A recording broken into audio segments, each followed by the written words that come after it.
प्यारे बच्चों, कक्षा 6 अध्याय 1 भोजन के घटक। आज हम इस अध्याय के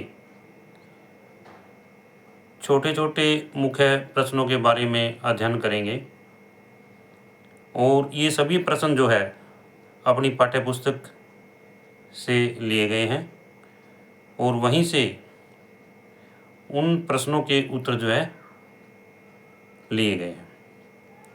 सबसे पहला प्रश्न है, हमारे भोजन के मुख्य पोषक तत्वों के नाम लिखें।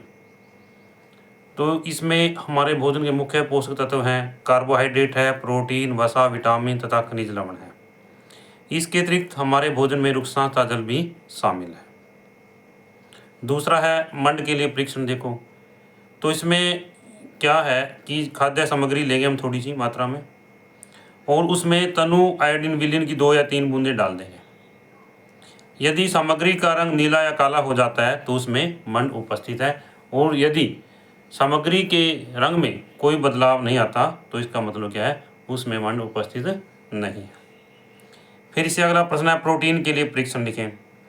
खाद्य पदार्थ की थोड़ी मात्रा को पीसकर या मसलकर उसके चूर्ण को एक साफ परख नली में डाल लेंगे। सबसे पहले क्या करेंगे, हम थोड़ा सा खाद्य पदार्थ लेंगे और इसको थोड़ा सा बारीक पीस लेंगे और फिर एक साफ परख नली के अंदर डाल देंगे। आप उसमें 10 बूंद जल की डाल देंगे और धीरे धीरे उसको हिला देंगे अच्छी तरह से।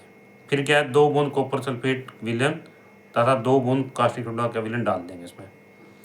यदि खाद्य पदार्थ का रंग बैंगनी हो जाता है तो उसमें क्या है, प्रोटीन उपस्थित है। इससे अगला है, वसा के लिए परीक्षण लिखें। तो इसमें वसा के लिए है, प्यारे बच्चों, वसा क्या होती है, कहाँ पाई जाती है। जैसे घी है, मक्खन है, इसके अंदर वसा पाई जाती है। सरसों का तेल है। तो उसमें क्या करेंगे, हम थोड़ी सी खाद्य सामग्री ले लेंगे और उसको कागज़ में लपेट लेंगे। कागज़ में लपेट करके उसको कूटेंगे धीरे धीरे हल्के हल्के से। फिर यदि कागज़ के ऊपर में तेल का धब्बा दिखाई देता है तो उसमें वसा उपस्थित है। कई बार जो खाद्य सामग्री होती है उसमें जल की मात्रा भी होती है, तो इसके लिए उसको सुखा लेंगे, जल जो है वाष्प हो जाएगा। और यदि इसमें वसा की मात्रा है तो हमें उसमें कागज़ में दिखाई देगी। अगला है ऊर्जा युक्त भोजन। ऊर्जा युक्त भोजन कौन से होते हैं, वसा और कार्बोहाइड्रेट। वसा और कार्बोहाइड्रेट, वसा से और कार्बोहाइड्रेट से हमें ऊर्जा मिलती है। आगे है इसमें कार्बोहाइड्रेट के स्रोत हैं।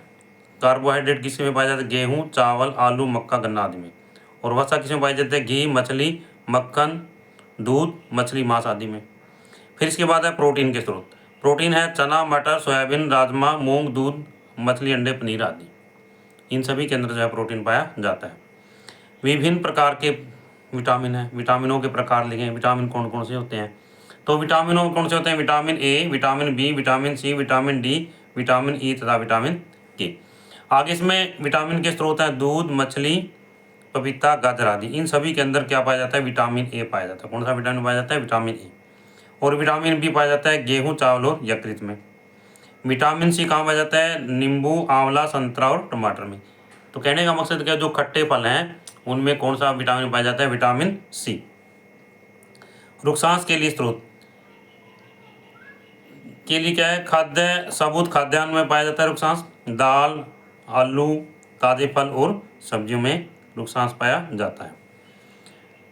तो रुक्षांश हमारे क्या काम आता है, रुक्षांश हमारे शरीर में भोजन की मात्रा को बढ़ाता है और ये मल गति क्रम में सहायता करता है।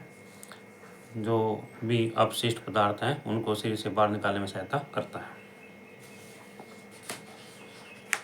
फिर इसके बाद में रुक्षांश हमारे शरीर में क्या काम करता है, दोबारा फिर वही प्रश्न आ जाता है। रुक्षांश हमारे शरीर में अपशिष्ट पदार्थों को बाहर निकालने में सहायता करता है। रुक्षांश क्या काम करता है, हमारे शरीर में से अपशिष्ट पदार्थों को बाहर निकालने में सहायता करता है। इसके बाद है संतुलित आहार किसे कहते हैं, ऐसा आहार जिसमें आवश्यक सभी तत्व प्रोटीन, कार्बोहाइड्रेट, विटामिन, वसा, खनिज लवण आदि उपस्थित हों उसे संतुलित आहार कहते हैं। तो संतुलित आहार में क्या क्या होना चाहिए, प्रोटीन होने चाहिए, कार्बोहाइड्रेट होना चाहिए, विटामिन होने चाहिए, वसा होनी चाहिए, खनिज लवण होने चाहिए। तो ये सभी पदार्थ जो है उसमें उपस्थित होने चाहिए भोजन के अंदर, तभी जो है हमें संतुलित आहार मिल सकता है।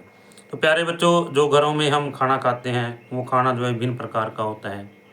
अलग अलग तरह की दाल, सब्जियां, दूध, मक्खन, पनीर आदि जो है अलग अलग समय पर बनते रहते हैं। वो भी एक प्रकार का संतुलित आहार ही है। विटामिन ए, सी तथा डी का हमारे शरीर के लिए क्या महत्व है? विटामिन ए हमारी त्वचा तथा आँखों को स्वस्थ रखता है। इसको भी त्वचा और आँखों को। इसके बाद में है विटामिन सी। विटामिन सी जैसा हमने ऊपर देखा था भी, ये खट्टे फलों में पाया जाता है, नींबू में, संतरा में, माल्टा और टमाटर में। तो विटामिन सी क्या है? बहुत से रोगों से लड़ने में हमारी सहायता करता है। विटामिन सी क्या काम करता है? बहुत से रोगों में लड़ने में हमारी सहायता करता है। फिर विटामिन डी हमारी अस्थियों और दांतों के लिए कैल्शियम का उपयोग करने में हमारी सहायता करता है। विटामिन डी कहाँ पाया जाता है? सूर्य की रोशनी में। इसके बाद में अगला है, कौन सा विटामिन गर्म करने से नष्ट हो जाता है? इसका उत्तर क्या है? Vitamin C. विटामिन सी क्या है? गर्म करने से नष्ट हो जाता है। अगला प्रश्न है, अभावजन्य रोग किसे कहते हैं? क्या प्रश्न है अभी? अभावजन्य रोग किसे कहते हैं?